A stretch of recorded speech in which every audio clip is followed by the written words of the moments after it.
సంప్రదింపులు విఫలమైనప్పుడు ఒత్తిడి తేవడం, దౌత్యం వికటించినప్పుడు అష్టదిగ్బంధనం చేయడం విదేశాంగ విధానంలో అనివార్య సూత్రం. బంగ్లాదేశ్లో సంక్షోభం ఏర్పడినప్పటి నుంచి హిందువులపై దాడులు జరిగాయి. ప్రధాని షేక్ హసీనా దేశం వదిలి భారత్లో తలదాచుకున్నారు. మొన్నటి వరకు మిత్రదేశంగా ఉన్న బంగ్లాదేశ్ ఇప్పుడు భారత్తో వైరం పెంచుకుంటోంది. ఈ స్థితిని నివారించడానికి భారత్ తొలి దశలో సంప్రదింపులైతే జరిపింది. విదేశాంగ శాఖ కార్యదర్శి విక్రమ్ మిశ్రీ డిసెంబర్ 9న ఢాకా వెళ్లి బంగ్లాదేశ్ విదేశాంగ శాఖ సలహాదారు తౌహీద్ హుసేన్తో చర్చలు జరిపారు.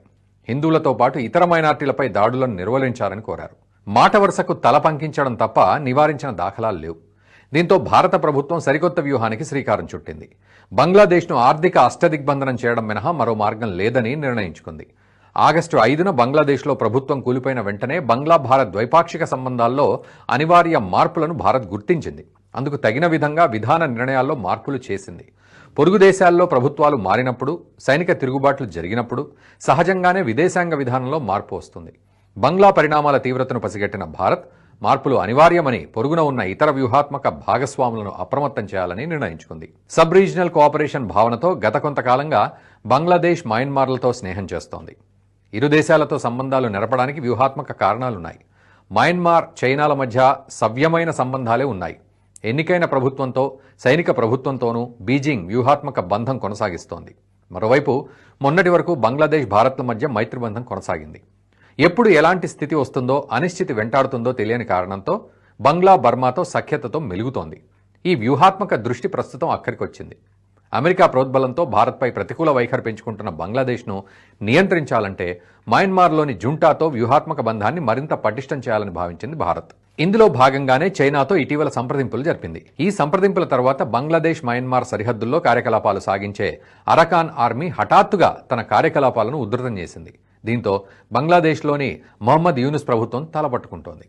అంతేకాదు బంగ్లాదేశ్ను అష్టదిగ్బంధనం చేసే దిశగా భారత్ పావులు కదుపుతోంది. షేక్ హసీనా ప్రభుత్వం కొనసాగిన కాలంలో భారత్, బంగ్లాదేశ్ మధ్య విద్యుత్ ఒప్పందాలు జరిగాయి.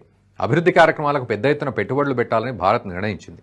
అందులో భాగంగా ఇప్పటికే పెట్టుబడుల తరలింపు జరిగింది.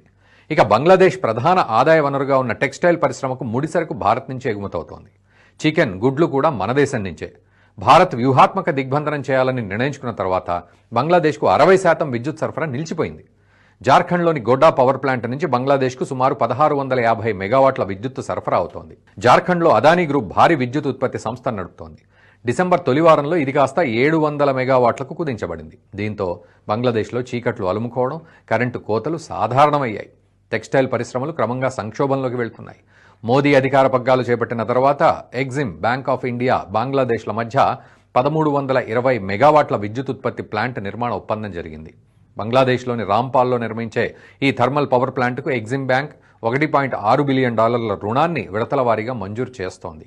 NTPC, Bangladesh power development board మధ్య $3.15 బిలియన్ ఒప్పందం జరిగింది. ఈ ఒప్పందంలో భాగంగా త్రిపుర నుంచి 60 మెగావాట్ల విద్యుత్తు సరఫరాకు ఇరు దేశాలు అంగీకరించాయి. నేపాల్లోని ప్లాంట్ల నుంచి $138 మిలియన్ ఒప్పందం కూడా జరిగింది. అదానీ పవర్ కంపెనీతో $2 బిలియన్ ఒప్పందం, రిలయన్స్ పవర్ కంపెనీ వద్ద $1 బిలియన్ ఒప్పందాలను బంగ్లాదేశ్ కుదుర్చుకుంది. విద్యుత్తు సరఫరాకు అవసరమైన ప్లాంట్లను భారత్ కంపెనీలే నిర్మిస్తున్నాయి. అదానీ గ్రూప్ ప్రస్తుతం 1600 మెగావాట్ల విద్యుత్తును సప్లై చేస్తోంది. రిలయన్స్ సంస్థ 3000 మెగావాట్ల విద్యుత్తును సరఫరా చేస్తోంది. మరో 750 మెగావాట్ల సామర్థ్యం గల ప్లాంటును నిర్మించేందుకు ఒప్పందం కుదుర్చుకుంది. ఈ 3 ఒప్పందాలు బంగ్లాదేశ్ పారిశ్రామిక రంగానికి, గృహ విద్యుత్ అవసరాలకు ప్రధానమైనవి. బంగ్లాదేశ్లోని భారీ పరిశ్రమలతో పాటు చిన్న, మధ్యతరహా పరిశ్రమలన్నీ భారత్ నుంచి సరఫరా అయ్యే విద్యుత్తుపైనే ఆధారపడ్డాయి. గత ఆగస్టు వరకు ఒప్పందం ప్రకారం అదానీ పవర్ ప్లాంట్ బంగ్లాదేశ్కు 1600 మెగావాట్ల విద్యుత్తు సరఫరా చేసింది. డిసెంబర్ నెల నుంచి కేవలం 700 మెగావాట్లు మాత్రమే సరఫరా చేసింది. అదానీ పవర్ కంపెనీకి బంగ్లాదేశ్ ప్రభుత్వం సుమారు 6700 కోట్ల విద్యుత్తు బకాయి పడింది. బకాయిని తీర్చితే తప్ప విద్యుత్ సరఫరా చేయలేమంటూ చేతులెత్తేసింది. పైగా పరిస్థితి ఇలాగే కొనసాగితే ఒప్పందాన్ని పూర్తిగా రద్దు చేస్తామంటూ హెచ్చరించింది కూడా. అంటే రాబోయే రోజుల్లో 700 మెగావాట్ల విద్యుత్ కూడా బంగ్లాదేశ్కు అందని పరిస్థితి. మరికొద్ది కాలం పాటు విద్యుత్ సరఫరా కొనసాగించాలని, త్వరలో పెండింగ్ బకాయిలు చెల్లిస్తామని బంగ్లాదేశ్ ప్రభుత్వం లేఖ రాసినా అదానీ గ్రూప్ స్పందించలేదు. బంగ్లాదేశ్ ఆర్థిక వ్యవస్థకు టెక్స్టైల్ పరిశ్రమ ప్రధాన ఆదాయ వనరు. మన దేశం నుంచి పత్తి, సింథటిక్ ఫైబర్ బంగ్లాదేశ్కు ఎగుమతవుతుంది. ఈ 2 ముడి పదార్థాలు టెక్స్టైల్ పరిశ్రమకు అత్యంత ప్రధానం. గత ఆగస్టులో బంగ్లాదేశ్ పరిస్థితిలో అనిశ్చితి మొదలైన తర్వాత ముడి సరుకు ఎగుమతులు పూర్తిగా నిలిచిపోయాయి. 85% బంగ్లాదేశ్ బట్టల పరిశ్రమలు ముడి సరుకు కోసం భారత్ పైనే ఆధారపడతాయి. ఇరు దేశాల మధ్య సుమారు 2023-24 ఆర్థిక సంవత్సరంలో $13 బిలియన్ ద్వైపాక్షిక వాణిజ్యం ఉంది. ముడిసరుకు కొరత కారణంగా టెక్స్టైల్ ఉత్పత్తి పడిపోతుంది. ఉత్పత్తి గణనీయంగా తగ్గడం వల్ల ఎగుమతులు కుదేలవుతాయి. 2022లో బంగ్లాదేశ్ టెక్స్టైల్ ఎగుమతుల విలువ సుమారు $45 బిలియన్. ఇది చైనా కంటే రెండింతలు ఎక్కువ అని చెప్పాలి. అంతేకాదు బంగ్లాదేశ్ బట్టల పరిశ్రమ నష్టాల్లో కూరుకుపోవడంతో భారత టెక్స్టైల్ పరిశ్రమ లాభాల్లోకి వచ్చింది. ఎగుమతులు పెరిగాయి. ఆగస్టు 13న అవుట్లుక్ పత్రిక Bangladesh crisis how the political turmoil could benefit India's textile industry పేరిట బట్టల పరిశ్రమ లాభ నష్టాలు బేరీజు వేస్తూ కథనం ప్రచురించింది. మరోవైపు బంగ్లాదేశ్ పౌల్ట్రీ పరిశ్రమ కూడా సంక్షోభం ఎదుర్కొంటోంది. జనవరి నుంచి చికెన్ గుడ్ల ఉత్పత్తి నిలిపేస్తామంటూ బంగ్లాదేశ్ పౌల్ట్రీ అసోసియేషన్ ప్రభుత్వానికి తేల్చి చెప్పింది. మరోవైపు భారత్ నుంచి చికెన్ గుడ్ల ఎగుమతులు నిలిచిపోయాయి. పశ్చిమ బెంగాల్ నుంచి మాత్రమే కొంతమేర ఎగుమతి అవుతోంది.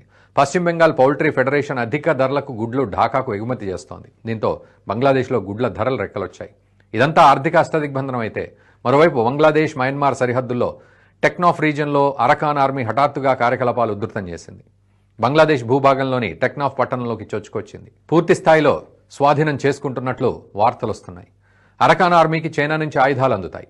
అంతేకాదు అరకాన్ ఆర్మీకి సంబంధించిన ఆయుధ తయారీ బృందాలు పెద్ద ఎత్తున పేలుడు పదార్థాలు, తుపాకులు తయారు చేస్తాయి.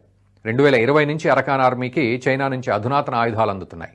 బంగ్లాదేశ్ మయన్మార్ మధ్య గల 270 కిలోమీటర్ల సరిహద్దును పూర్తి స్థాయిలో నియంత్రిస్తోంది అరకాన్ ఆర్మీ. ఇలాంటి స్థితి మునుపెన్నడూ లేదంటారు నిపుణులు. చైనా భారత్ల మధ్య ఇటీవలి కాలంలో చర్చలు జరిగాయి. భారత భద్రతా సలహాదారు అజిత్ డోవల్ చైనాలో పర్యటించి ద్వైపాక్షిక అంశాలు చర్చించారు. ఈ చర్చలు జరిగిన కొద్ది రోజుల్లో అరకాన్ ఆర్మీ రంగంలోకి దిగింది. అరకాన్ ఆర్మీ వద్ద ఉన్న 95% ఆయుధాలు చైనా ప్రభుత్వం అందించినవే. దీనికి తోడు అమెరికా, బంగ్లాదేశ్ల మధ్య సత్సంబంధాలుండడం కూడా చైనాకు గీటడం లేదు. 2014లో ప్రధాని నరేంద్ర మోదీ అధికార పగ్గాలు చేపట్టిన తర్వాత భారత్, మయన్మార్ మధ్య ద్వైపాక్షిక సంబంధాలు మరింత మెరుగుపడ్డాయి. మయన్మార్ వ్యూహాత్మక ప్రాముఖ్యతను గుర్తించిన భారత్ అధికారంలో ఎవరున్నా స్నేహ సంబంధాలు కొనసాగిస్తోంది.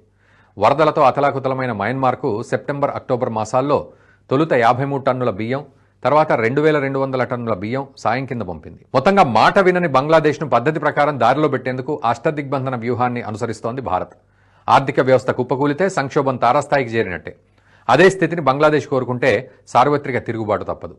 భారత్ వ్యూహాన్ని అర్థం చేసుకున్న బంగ్లాదేశ్ రాబోయే రోజుల్లో ఎలాంటి వైఖరి ప్రదర్శిస్తుంది, భారత్ ఏం చేయబోతోంది అనేదే ఆసక్తికరం.